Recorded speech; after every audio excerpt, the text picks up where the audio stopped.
Sir, isa na lang po, in general lang, sir, may binanggit kasi kayo sa session the other night na yung dami lang ipinamimigay ngayon ng mga ayuda, dadagdag pa yung AKAP, na-encourage na yung ayuda mentality.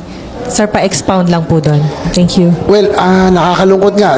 Maririnig mo minsan, sabi nga sa video, di bali ng mag-aantay na lang sila, may makukuha naman sila. No, parang buwan-buwan, kahit na hindi na magtrabaho, inaantay na lang po yun.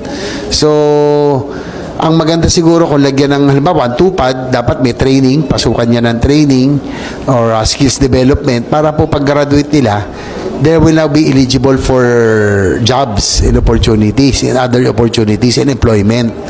So, yun yung pinopoint out ko na sana meron tayong exit mechanism or graduation to more sustainable permanent jobs or employment.